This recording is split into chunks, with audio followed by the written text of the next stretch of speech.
Waffle na may palamang ice cream. Ang sarap pala nito, no? Nadiscover nga lang pala namin to nung isang beses naghahanap kami ng mga kapihan ni Maynard dito sa may Marikina. Masarap din yung craffle nila dito, pati kape. Dito nga kami napunta after namin magrenta ng bike dito sa may Marikina River Park. At ito nga yung part 2 ng date namin dito. Kaya guys, kung balak nyo rin magpunta dito para mag-enjoy dito sa may Marikina, try nyo tong madalas namin ginagawa, yung magrerenta ng bike tapos maghahanap ng mga kainan. At ito nga yung napili naming kapihan, yung Lungo Cafe. Nasa pinaka-corner lang to ng tulay ng Marikina Bayan, kaya madali itong makita. Yung price range ng drinks nila dito from 75 to 195 pesos. Sa food naman from 95 to 240 pesos. Napansin nga namin agad tong coffee shop nila kasi maaliwalas to paggabi. Akala namin nung una wala itong dine-in pero meron pala tong daan sa gilid papunta dito. Masarap tumambay dito after nyong magbike kasi naka-aircon. O diba pagkatapos nyong pagpawisan magbike, masarap magpalamig dito. Habang nagkakape pa, meron kayo malilibangan dito ng mga board games. Yung in-order nga pala namin dito, yung cafe latte nila na 105 pesos. Gustuhan ko na kapag dine-in, nakalagay ito sa babasagin na baso. Ewan ko ba na-appreciate ko yung mga kapihan na kapag dine-in, hindi nakalagay sa plastic yung mga kape. Kaya cafe latte yung pinili namin kasi yung dessert namin matamis na. Etong cafe latte kasi walang sweetener. Kaya para sa amin, the best partner to sa mga matatamis na pagkain. Nasarapan kami sa cafe latte nila kasi hindi ito sobrang pait. Tamang-tama lang yung timpla ng gatas at lasa ng kape. Nagbabawas din kayo sa tamis, try nyo tong cafe latte nila. Sa food naman, ito yung chocolate ice cream mochi waffle nila sa halagang 95 pesos. At craffle sa halagang 125 pesos. Para sa 95 pesos, nasarapan ako dito sa mochi waffle nila. Makapal yung pagkakagawa sa waffle at hindi puro hangin. Yung palaman pa nito, may 3 scoop ng chocolate ice cream tapos samahan mo pa ng chocolate syrup sa toppings. O diba alam nyo na ngayon bakit cafe latte yung pinili namin. Kasi tingnan nyo naman yung mochi waffle nila matamis. Para nga sa 95 pesos, mukhang babalik-balikan ko to sa may Marikina.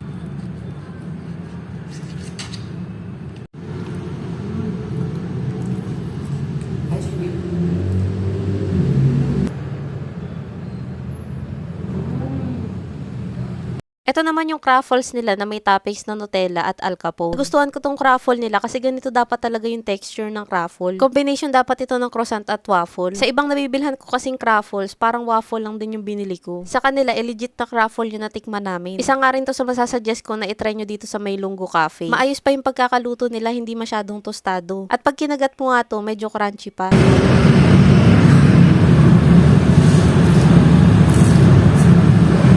Nakakatuwa na minadiskubre na naman kaming kapihan dito sa may Marikina. At ang maganda pa dito, hindi masyadong mahal yung mga pagkain nila, pati drinks. Komportable pa kayo makakapagkape kasi naka-air condition tong coffee shop nila. Kaya nga pala guys, meron silang second floor Kaso hindi ko na napakita kasi sarado nung nagpunta kami. Pero kapag marami ng dine-in, binubuksan na nila yung taas.